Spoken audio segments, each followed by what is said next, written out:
to C1. And today my topic is about eye disease, and especially rare disease.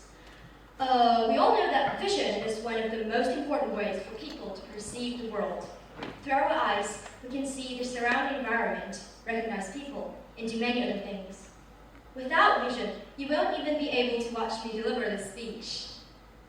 Our learning, work, life, and social interactions will be greatly affected, resulting in great inconvenience. However, according to the estimation from the World Health Organization, the number of visually impaired individuals worldwide is approximately 286 million. Among these people, approximately 36 million are completely blind, while the rest are partially blind or have other kind of visually impairment.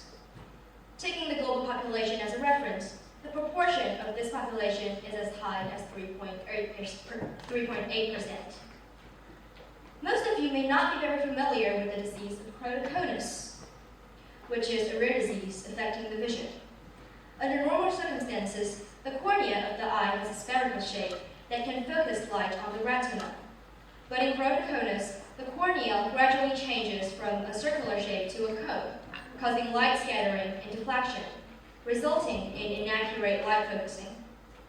Despite its unrecognizable among the mass, keratoconus still has a global average incidence rate of 0.054%. In addition, keratoconus may also cause retinal stretching, resulting in symptoms similar to myopia. The weak area of the cornea may also increase the risk of corneal rupture. My teacher, Mr. Jonker, as I think many of you know him, from South Africa, suffers from this kind of disease. After enduring prolonged treatment, he largely recovered his vision by wearing contact lenses and was interviewed by me and my research team.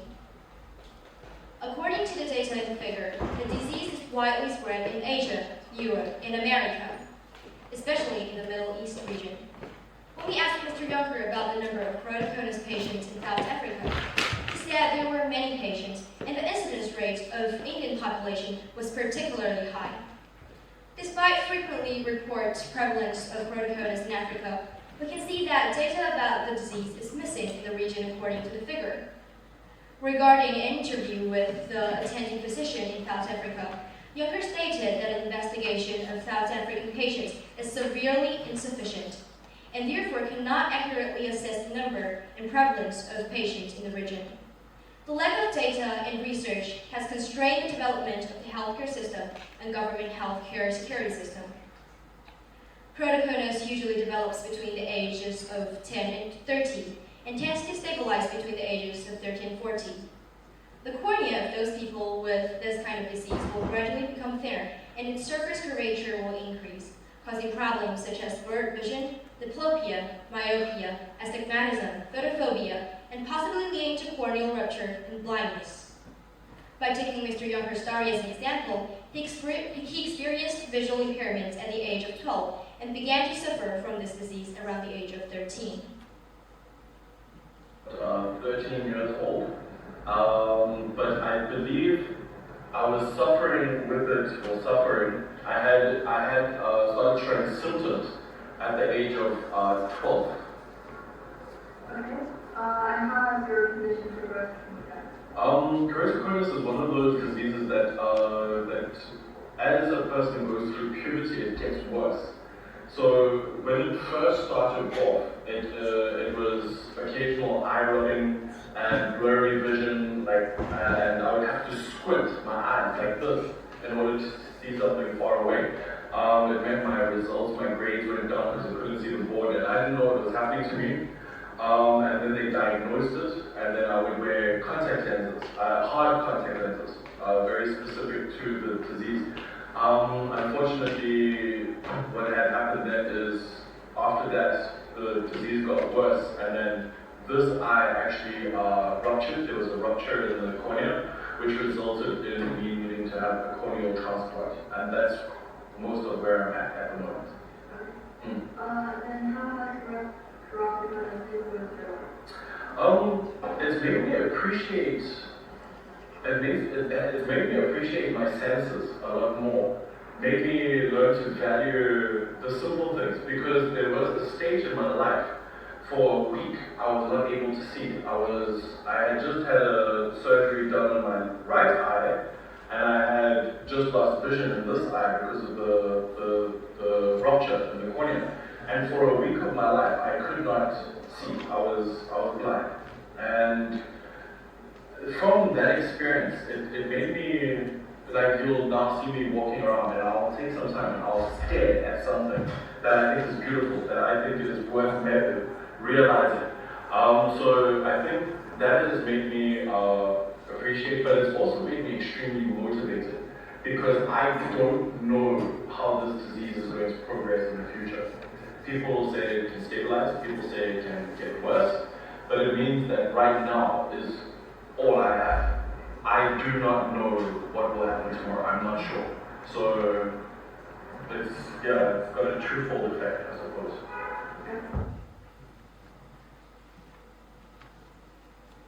The correction and treatment of keratoconus are still under further research, and patients with keratoconus disease can be divided into 3 categories: mild, moderate, and severe. For mild patients, the general treatment method is to wear frame glasses. Although frame glasses cannot compensate for the irregular astigmatism caused by keratoconus, they can already provide significant improvement in patients' vision, manifested as a 1 to 4 lines improvement in corrected vision compared to naked eye vision on the visual acuity chart. Therefore, although imperfect, more convenient frame glasses are still the best choice for mild patients. Moderate patients generally need to wear contact lenses to correct their vision, including rigid corneal contact lenses, corneal scleral lenses, soft contact lenses, and hybrid contact lenses. Let's see what kind of medical treatment Mr. Younger's got. Your surgical history is quite complex. So I had the corneal transplant done in this eye after this ruptured. This was about 24 years ago. 13 years ago, 14 years ago. It ruptured, and basically they had to replace the cornea. After that, I came to China, and I went bungee jumping, foolishly.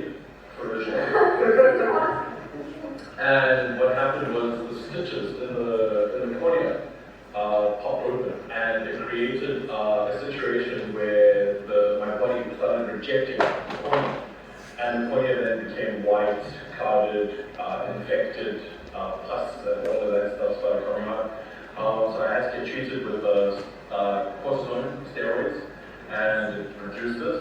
I then had to went back to South Africa. They removed the things, had some treatments there. While that happened, I had also the procedure for this side. It's called a riboflavin treatment, riboflavin UV. I can't remember the name, but basically where they scrape off the top layer of skin cells on the cornea, and then put a riboflavin liquid, and then harden it under a UV light. So those are the surgical procedures that I had done. No matter what treatment method is used, there is no guarantee of lasting and stable control of this disease. But research on this disease is still stagnant. Next, let's take a look at Mr. Younger's experience while seeking medical treatment in China. I mean, when I've done research, the disease is not as widespread as it is in South Africa. I mean, when I've done research, like when I was in Qingdao before, I would try and get them fitted, and I would go to multiple hospitals, multiple optometrists, multiple ophthalmologists, because optometrists are just eyes. Ophthalmologists are surgeons. They want first to perform surgery. But in Qingdao, they were not. They recommended glasses. Recently, when I had this issue where I lost my contact lens in the swimming pool, I did some research, got some friends to help me out, and there were 2 in the whole of Beijing, and reading online comments, 1 contact lens here in China would cost anywhere from 5,000 to 8,000 RMB for a simple lens, and it would take up to 2 months, so 1.5 months to 2 months to get the lens. Whereas in South Africa, it's 1,000 RMB for a lens, and it takes I lost this last week, and I'm going to be getting it next week, Tuesday. So a week and a half.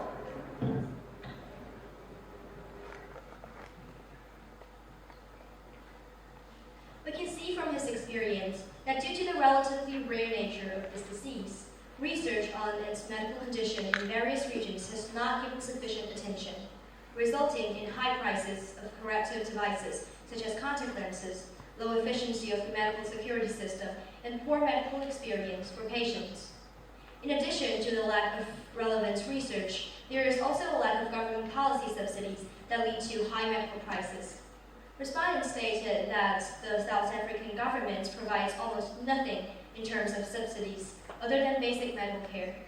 They do provide some medical security as keratoconus patients are eligible to apply to obtain disability status and then receive a monthly subsidy of approximately 900 yuan.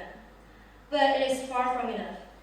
So it is hugely necessary to use one's own personal medical insurance. The diagnosis and treatment of visual diseases such as keratoconus are top-level medical insurance with extremely high prices. Vision diseases are in desperate need for standardized medical support. Due to the large population base of the world, although rare diseases do not account for a high proportion, there is still an extremely large population of patients.